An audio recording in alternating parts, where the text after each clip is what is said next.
दोस्तों नमस्कार, स्वागत है आपका लॉयर्स एंड जस्टिस में एक बार फिर। दोस्तों, ओल्ड पेंशन स्कीम वही गरमाया हुआ मुद्दा और ओल्ड पेंशन की डिमांड। इसमें ऐसा नहीं है, जैसे मैंने पिछली वीडियो में बताया, कि आंदोलन करने से राज्य सरकार या केंद्र सरकार इस पर विचार नहीं करती। आंदोलन का इफेक्ट हमेशा होता है, चाहे वो बड़े स्तर पर किया गया हो, चाहे वो छोटे स्तर पर किया गया हो। राज्य सरकारों ने भी ओपीएस की जो मुद्दा है, ओपीएस के मुद्दे को बड़ी गंभीरता से लिया है और केंद्र सरकार ने भी ओपीएस के मुद्दे को बड़ी गंभीरता से लिया है। एनपीएस को अगर देखा जाए तो सिरे से खारिज किया गया है, चाहे वो पुराने कर्मचारी हों, चाहे वो अभी करंट में जॉब जिनकी लगी हो वो कर्मचारी हो। एनपीएस को ज़्यादातर लोग पसंद नहीं करते। हालांकि सरकार का ये व्यू है कि एनपीएस लागू होने से सरकार का वित्तीय बोझ घटता है और ओपीएस के लागू होने से सरकार का वित्तीय बोझ बढ़ता है। क्योंकि भारत की इकोनॉमी एक ग्रोइंग इकोनॉमी है, बढ़ती अर्थव्यवस्था है, इसलिए भारत को अगर एक विश्व में सबसे बड़ी अर्थव्यवस्था बनाना है तो उसके लिए वित्तीय स्थिति ठीक होनी चाहिए, जीडीपी बढ़नी चाहिए और जीडीपी का जो खर्च है वो भी घटना चाहिए। यानी जो हम पर जो एक नॉर्मल इंडिविजुअल पर लागू होता है कि खर्च कम हो और इनकम ज़्यादा हो तो फिर स्टैंडर्ड बढ़ता है, लिविंग स्टैंडर्ड की बात हो रही है यहाँ पर।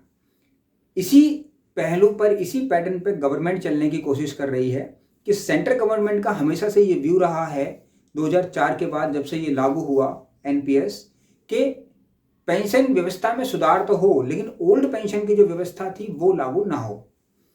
ओल्ड पेंशन व्यवस्था के अंदर ग्रेचुटी कम से कम 20 लाख तो मिलती ही थी, लेकिन एनपीएस के अंदर ऐसा कोई प्रावधान नहीं है और ओल्ड पेंशन में एक फिक्स इनकम आपको मिलनी थी, लेकिन एनपीएस में ऐसा नहीं है।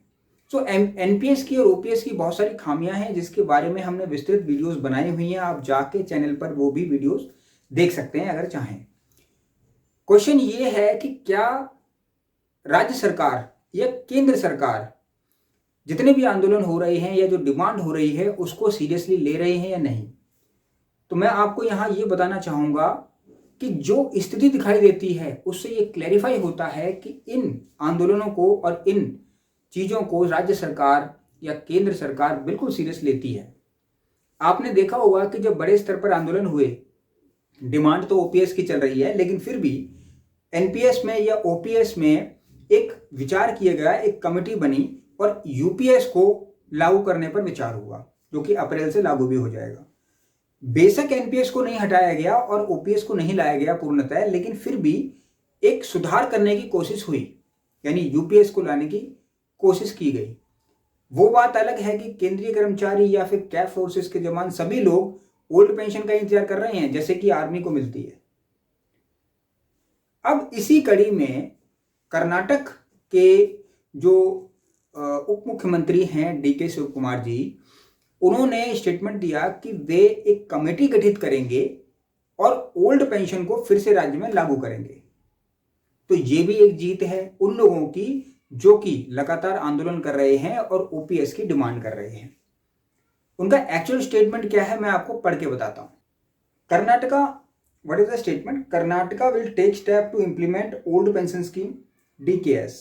ये एक हेडिंग है एक न्यूज़पेपर की, द हिंदू न्यूज़पेपर की एक हेडिंग है और ये ऑनलाइन अखबार है, मैं उसी को देख रहा हूँ, 21 फरवरी 2025 का, हालांकि ये न्यूज़ पुरानी है।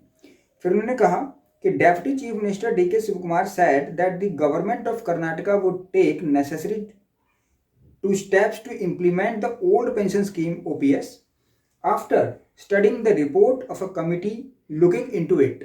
जो कमेटी इसको देख रही है, यानी एक ऑलरेडी कमेटी बनी, वो कमेटी ये देख रही है कि कितना फाइनेंशियल बर्डन कर्नाटका के ऊपर पड़ेगा अगर ओपीएस लागू की जाती है। अब कितना उसका खर्च है और कितना उसकी इनकम है, यानी स्टेट की बात कर रहे हैं, कर्नाटका की इनकम और एक्सपेंडिचर दोनों को देखना होगा, उसके बेसिस पर ये डिसाइड करेंगे basically. Speaking at the conference of office bearers of state government employees association on Feb 20, he said, जो उनकी स्टेटमेंट है, he said committee has been formed under the leadership of Anjum Parvez on implementation of OPS. Our government will take necessary steps to implement it after studying the report. Our party had given an assurance on implementation of OPS in our manifesto, and we are committed to it. We will do it, but it requires time and patience. देखिए, किसी भी चीज़ को करने के लिए time और patience की requirement तो रहती है, इसमें तो कोई डाउट नहीं है। और हमारे जो एम्प्लॉयज़ हैं वो भी पेशेंस बहुत सालों से रखे हुए हैं, ये आज का मुद्दा नहीं है।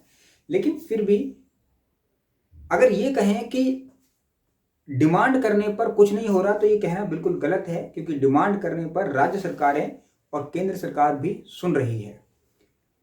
अगर इसका वित्तीय बोझ ज़्यादा नहीं पड़ता तो ओपीएस लागू हो भी सकता है दोस्तों, लेकिन ये देखने वाला एक विषय होगा आने वाले समय में कि गवर्नमेंट के फॉर्मेशन से जब गवर्नमेंट चेंज होती हैं तो वो किस तरीके का रुख अपनाती हैं।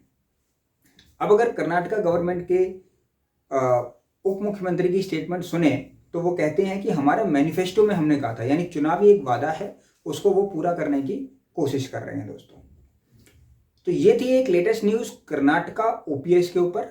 बने रहिएगा लॉयर्स एंड जस्टिस पर, मैं आपके लिए खबरों का सिलसिला जारी रखूंगा और इस चैनल पर हम लीगल की बातें जरूर करते हैं। आप जाकर इम्पॉर्टेंट वीडियोज़ हैं दोस्तों, आप उनको छोड़िए मत, क्योंकि बहुत इंपॉर्टेंट वीडियोस होती हैं। आप उन वीडियोस को जरूर देखें, जरूर देखें।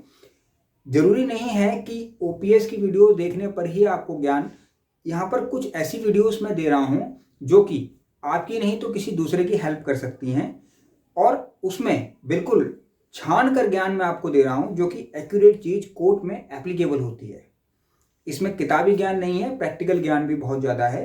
तो आपसे यही रिक्वेस्ट है व्यूअर से कि आप इसको वीडियोस को फॉरवर्ड भी करते रहें, और जो दूसरी वीडियोस आती हैं लाइक मैट्रिमोनियल लॉज पर होती हैं, या फिर चेक बाउंस लॉ पे होती हैं, या फिर क्रिमिनल लॉ पर होती हैं, इन सभी पर भी आप अपनी नज़र जरूर बना के रखें, क्योंकि कहीं ना कहीं इन चीज़ों की जरूरत भी आपको जरूर पड़ती है। यदि आपको नहीं पड़ती तो किसी को पड़ती है, जहाँ पर हम एक दूसरे की हेल्प भी कर सकते हैं। इन वीडियोस से बहुत ज़्यादा ज्ञान आप अर्जित कर सकते हैं और उसका यूज़ कोर्ट्स में कर सकते हैं। तो दोस्तों बने रहिएगा लॉयर्स एंड जस्टिस पे और इन वीडियोस को जरूर देखिए। नमस्कार।